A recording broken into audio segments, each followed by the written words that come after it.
เป็นยังไงสาขาขายออนไลน์เป็นลงทะเบียนมาบ่ทำมาหากินเนาะทุกยาก จักสิอยู่สิไปจังไดค้าขายก็พอแต่มิน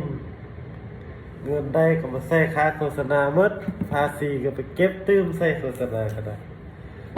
แถมมาสร้างกฎเก็บหนี้ใหม่นั่นกำไร5,000 10,000สิอยู่สิกินจังไดล่ะบัดนี้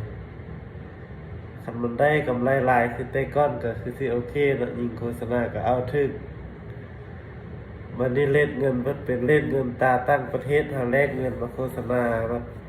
เงินเฮาพัดเฟ้อแต่ได้แรกก็คือสิได้เฮ็ดล่ะพี่น้องเอ้ยเขาจดทะเบียนอะไรอยู่ใส่ผู้ใดฮู้แล้วบอกได้จดทะเบียนอิเล็กทรอนิกส์นั่น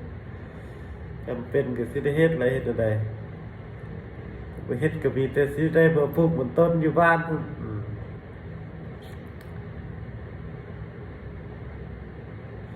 ผู้ใดฮู้บ่อนที่ว่าเขาจดทะเบียนบ่อนขึ้นทะเบียนหมดราคาเท่าใดผู้ใดฮู้มีประสบการณ์เคยเฮ็ดมาแล้วล่ะอัปเดตให้ฮู้เด้อ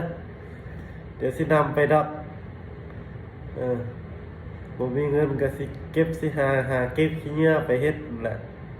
อาศัยกำไรจากการขายเครื่องไปเฮ็ดนี่คือสิยากละเบิ่ง